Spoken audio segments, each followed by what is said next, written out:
Olá, turminha do sexto ano. Vamos para a nossa aula de história dessa semana. Vamos começar com uma pequena revisão da aula passada, que a gente viu a formação da civilização grega. Vamos focar em dois pontos importantes nessa nossa micro revisão. Primeiro é a civilização creto-micênica, que é o quê? Enquanto os minoicos, que era a civilização minoica, que existia na ilha de Creta,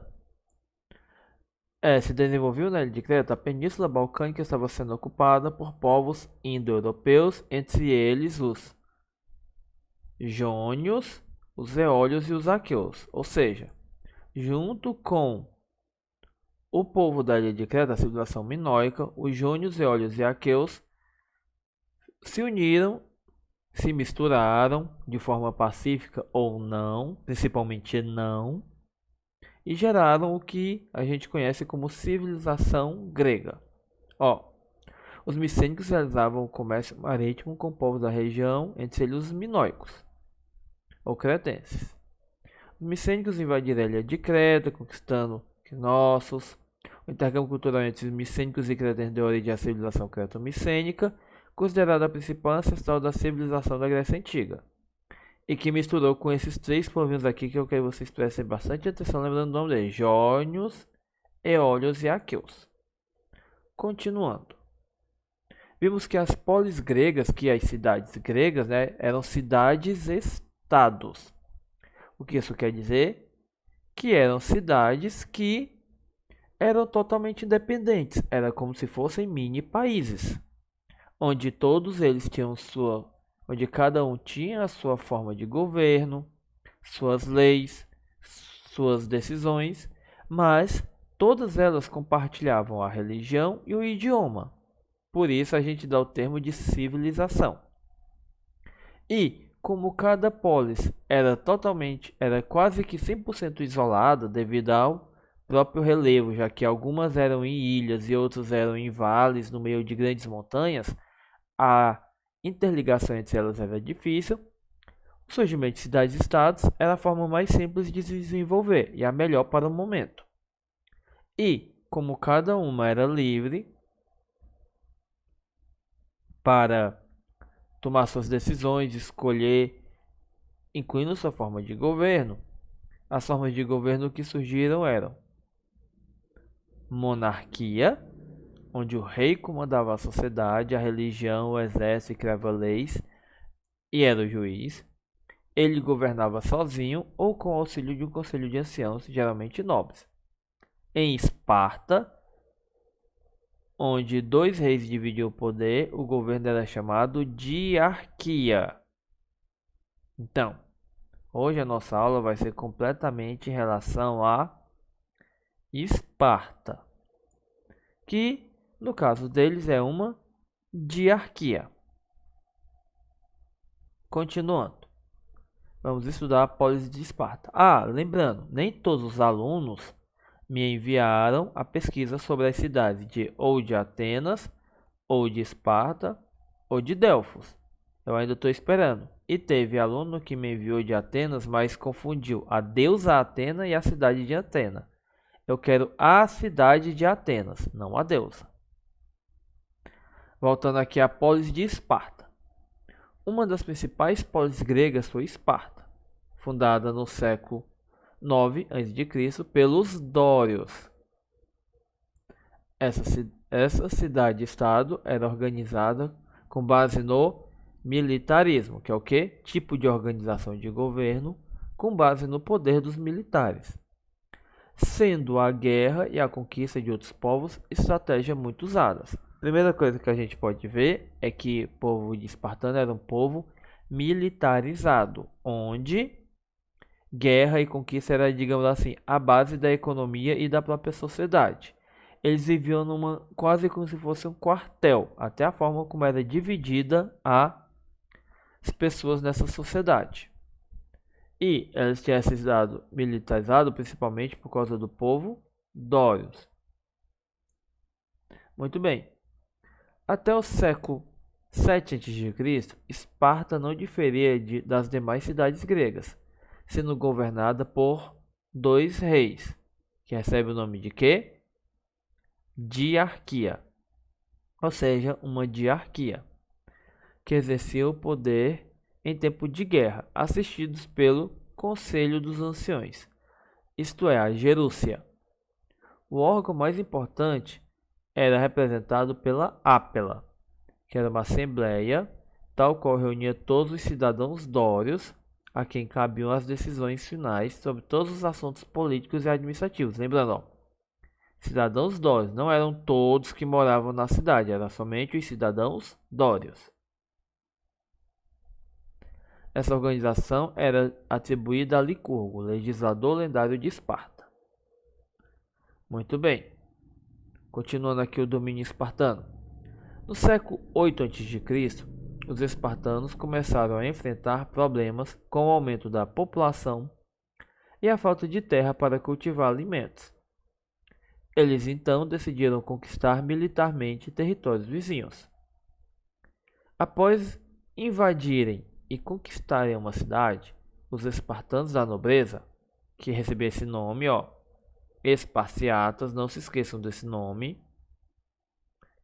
Se quiserem anotar é até bom, porque esses eram os nobres da cidade, ou seja, eram os que controlavam tudo. Dividiam as terras entre si. A população aprisionada era então obrigada a trabalhar no cultivo agrícola e pagar impostos aos espartanos. Essas pessoas eram chamadas de ilotas. Os espartanos também dominaram territórios nos quais a população não era aprisionada, porém tinha que pagar imposto a Esparta. Essa população, em sua maioria descendente dos aqueus, eram chamados de periecos pelos espartanos. Então aqui a gente já vê que a cidade de Esparta, cidade-estado de Esparta, era dividida em três classes sociais principais.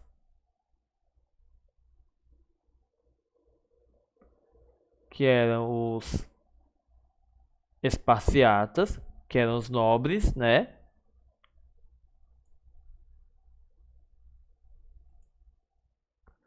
Os ilotas, que eram os que foram aprisionados, e os periecos, que não eram aprisionados. Ou seja, a gente pode pode considerar que a sociedade espartana era dividida em primeiro lugar esparciatas, em segundo periecos e por último os ilotas. Já que os periecos, eles não tinham os mesmos direitos dos esparciatas, mas estavam em uma situação melhor do que os ilotas. Então, primeiro esparciatas, em segundo os periecos e em terceiro os ilotas, que era o povo que foi aprisionado. Continuando.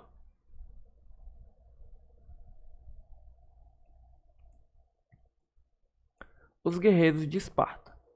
Os espartanos herdaram a tradição militar de seus ancestrais dórios e tornaram-se excelentes soldados temidos em todo o mundo grego. A preocupação com o militarismo de Esparta aumentou com as guerras de conquista de seus vizinhos.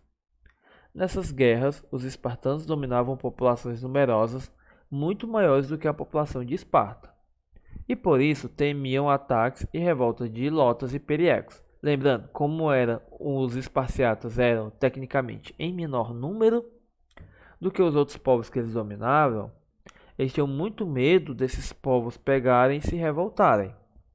O que eles faziam então? Eles treinavam desde criança a serem soldados e usavam a técnica do medo, causavam medo nesses outros povos, né? Nessas outras duas classes sociais, para que elas não tentassem se revoltar. Mas caso se revoltassem, todos os espartanos, todos os esparciatas, sabiam como lutar. E acredita-se, digamos assim, que um espartano treinado, que era treinado desde criança, ele conseguiria derrotar 3 ou mais qualquer outro cidadão de qualquer outra cidade grega, de tão bem treinado militarmente que era. Então, continuando aqui, ó. Como meio de se manterem sempre prontos para a guerra, os espartanos recebiam uma educação rigorosamente militar. Os homens tinham de cumprir obrigações militares desde a infância. As mulheres, embora não fossem militares, eram também incentivadas a praticar atividades físicas e serem fortes, de modo a gerarem filhos saudáveis para a sociedade espartana. Então, é aí que entra uma parte interessante da cultura espartana, que eles só queriam os melhores. Então, qualquer criança que nascesse fraca, algum tipo de deficiência, ela era morta. Ela não sobreviveria. Toda criança espartana, ao nascer, era levada para um conselho de anciões, eles iam analisar aquela criança e depois voltaria para a família. Ela ficaria com a família, no caso dos meninos, até os 7 anos de idade e, a partir daí, iniciava o seu treinamento militar. Esse treinamento, que era pesado, incluía sobreviver sozinho, lutar contra coisa e, como parte de seu final de seu treinamento, digamos assim, antes de ele poder casar-se, ter filhos ou coisa do tipo, era invadir e matar uma casa de ilotas, que é o que? Um dos povos. Ou seja, parte do treinamento deles consistia em atacar e matar um ilota. Lembrando, enquanto as mulheres, elas não eram, digamos assim, elas não viravam militares, mas elas eram treinadas desde pequena, principalmente no uso do arco.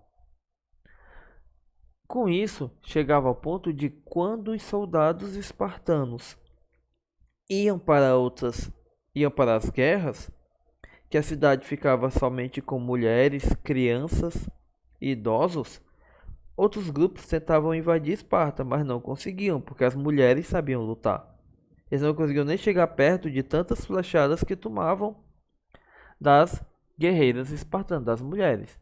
E outra, mantê-las saudáveis, esperava que elas gerassem filhos saudáveis. Vamos ver aqui a educação. Atributos como força física, coragem, bravura e instinto de liderança eram valorizados na sociedade espartana. Entre 7 e 60 anos de idade, os homens eram obrigados a prestar serviços militares em Esparta. Leia o que Plutarco, de 46 a 119 a.C., historiador grego, escreveu sobre a educação dos meninos espartanos. Assim sendo, a educação era um aprendizado de obediência. Os anciãos vigiavam os jogos das crianças. Não perdiam uma ocasião para suscitar entre eles brigas e rivalidades. Ensinavam a ler e escrever apenas o estritamente necessário. O resto da educação visava acostumá-los à obediência, torná-los duros às adversidades e fazê-los vencer no combate.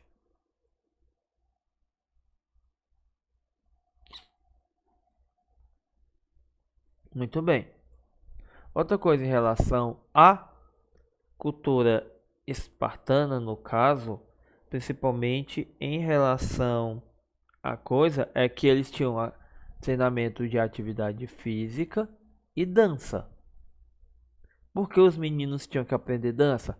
Porque a dança lhe dava flexibilidade.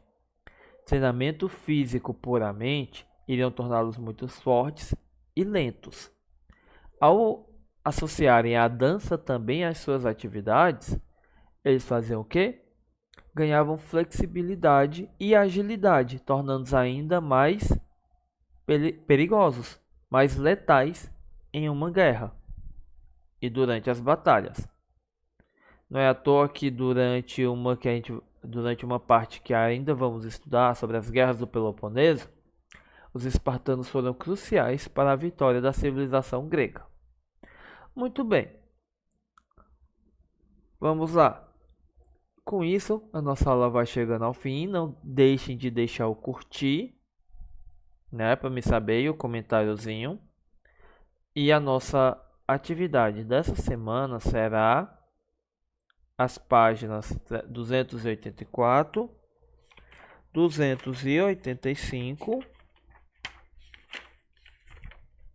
e só. 284 e 285.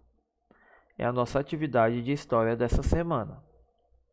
Os alunos que ainda não mandaram o e-mail ou a foto da sua pesquisa, mandem, porque é a última semana e conta ponto para a prova. Com isso, a nossa aula vai chegando ao final. Bons estudos. Tchau.